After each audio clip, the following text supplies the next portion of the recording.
नमस्कार सेविका ताईनो, मी पुष्पावती चंद्रकांत मोरे, अंगणवाडी सेविका व्हिडिओ भगिनींनो तुमच्या आवडत्या चॅनलवर म्हणजेच ॲक्टिव्ह अंगणवाडी चॅनलवर तुमचं खूप खूप स्वागत करते।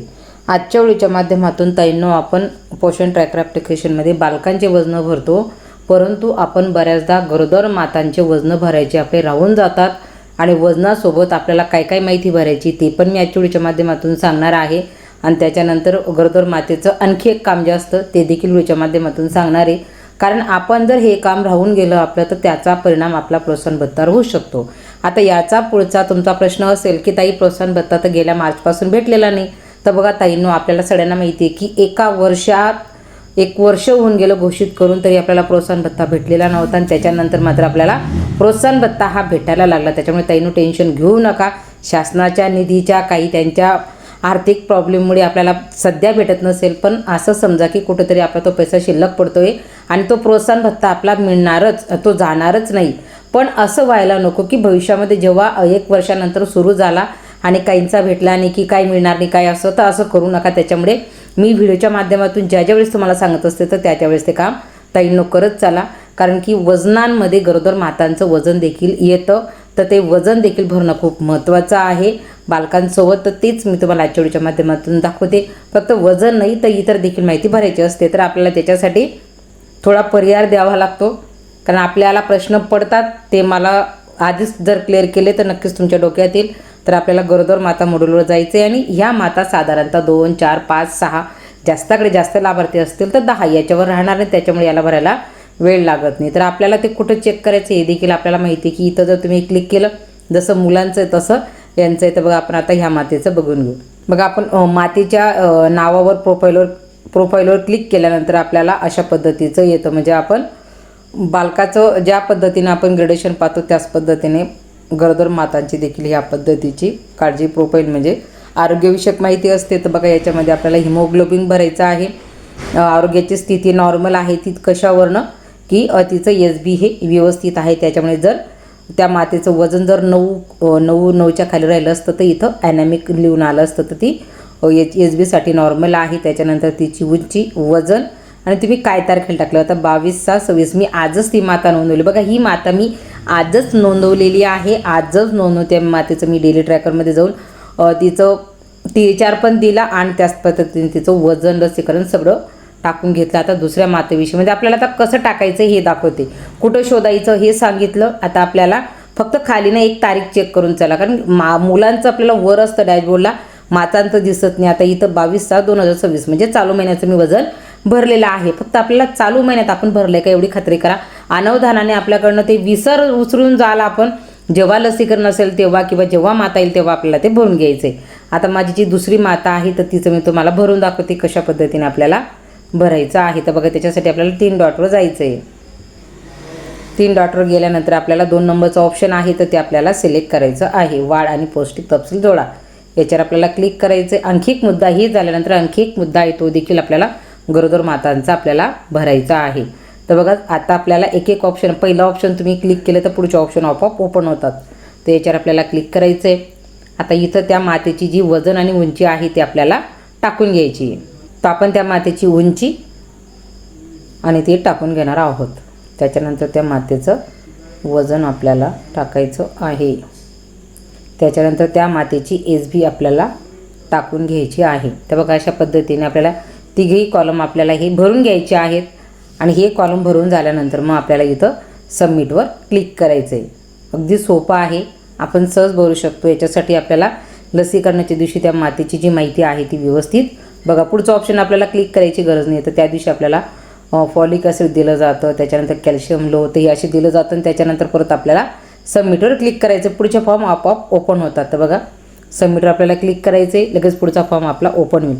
तर हे महिन्यातनं एकदा आपल्याला हे कार्य करून घ्यायचं आहे। आता इथं दिलेलं आहे ॲलोपॅथ, होमिओपॅथी, आयुष, मी यापैकी तुमचं खास करून ॲलोपॅथ जो आहे हाच मार्ग निवडला जातो, पण ज्याला खूप हे असतं त्याचे होमिओपॅथीचं ट्रीटमेंट चालू असते आणि काहींची आयुर्वेदिकची चालू असते, म्हणजे खूप कमी प्रमाणामध्ये खूप कमी टक्क्यांमध्ये हे काम चालतं, पण सर्रास आपलं ॲलोपॅथचाच उपयोग हा केला जातो। त्याच्यामुळे ॲलोपॅथवर क्लिक करायचं आणि त्याच्यानंतर सबमिटवर क्लिक करायचं. मग अशा पद्धतीने तुमची त्या मातेची ह्या महिन्याची जी वजन उंचीची जी माहिती आहे ती भरली जाते. आता याच्यानंतर आपल्याला त्याच मातेच्या नावापुढे जायचं आहे आणि आपल्याला चेक करून घ्यायचं आहे आणखी एक गोष्ट, तर ती माता त्या ठिकाणी आलेली आहे का.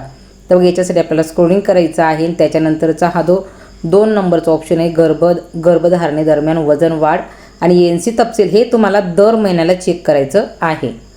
याच्यावर जायचं आणि याच्यावर गेल्यानंतर तुम्हाला तारखा ह्या बघायच्यात. आता बघा, ह्या मातेची जी NC आहे ती आलेली आहे. 25/6 ही ड्यू तारीख आहे, त्याच्यामुळे 25/6च्या आधी मी ह्या मातेची माहिती भरू शकत नाही, कारण की आज 22 तारीख आहे. तर तिची ड्यू तारीख आहे ती 25/6/2026.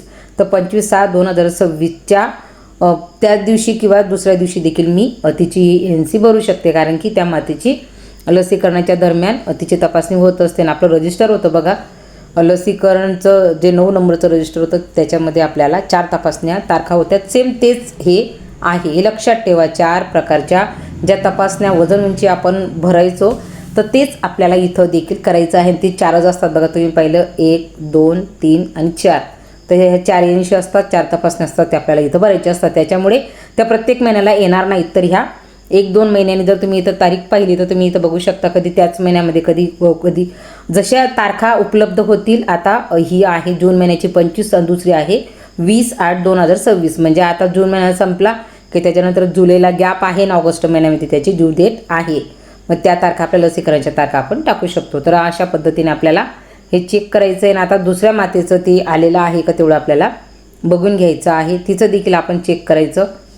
तिचं देखील गर्भधारणेदरम्यान त्याच्यावर आपल्याला क्लिक करायचं आहे.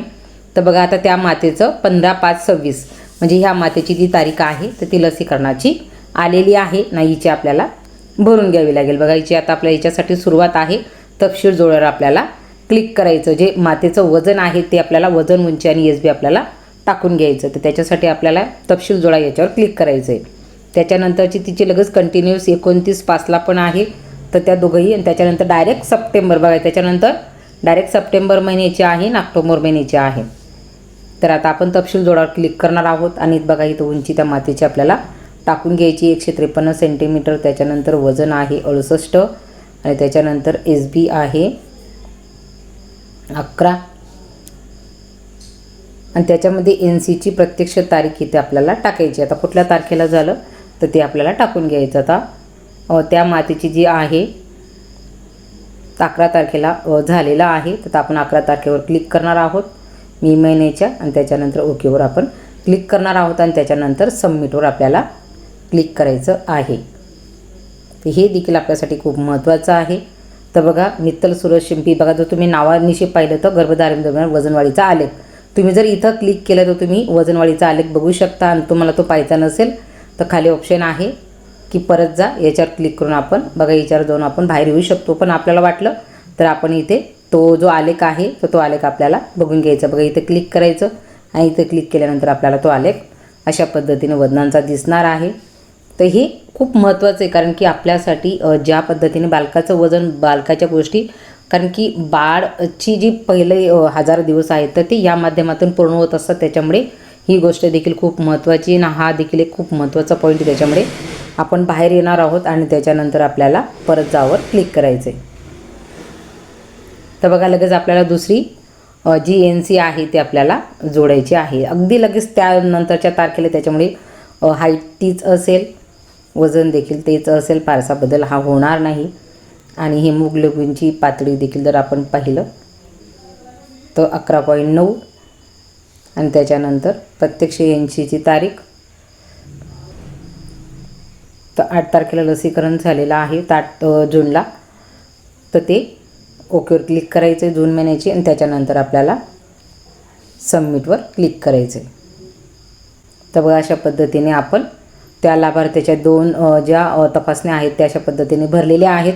आणि त्या भरून झाल्यानंतर मात्र आपल्याला आता पुढची जी NCची डेट आहे किंवा तपासणी तारीख आहे तर ती 4/9/2026 म्हणजे डायरेक्ट सप्टेंबर महिना. आता तुमचा चालू आहे जून, जुलै, ऑगस्ट, डायरेक्ट आपल्याला गॅप आहे. त्याच्यानंतर डायरेक्ट सप्टेंबरला आपल्याला ते भरायचे. तर अशा पद्धतीने पोषण ट्रॅकर ॲप्लिकेशनमध्ये आपल्याला गरोदर मातेचं वजन, उंची आणि HB हिमोग्लोबिन हे आपल्याला दर महिना, जे मी तुम्हाला सुरुवातीला दाखवलं तिथे तुम्हाला भरायचं आहे आणि इथं मात्र जशा तुमच्या उपलब्ध तारखा असतील चेक करून घ्यायचं आणि त्याच्यानुसार त्याची NCची जी लसीकरणाची असते तीच तारीख इथे टाकायची असते. अशा पद्धतीने ताईंनो पोषण ट्रॅकर ॲप्लिकेशनमध्ये प्रोत्साहन भत्त्यासाठी ही गोष्ट खूप महत्त्वाची आहे आणि आपण ती पूर्ण ह्या पद्धतीने करणार म्हणूनच मी व्हिडिओच्या माध्यमातून सांगितलं.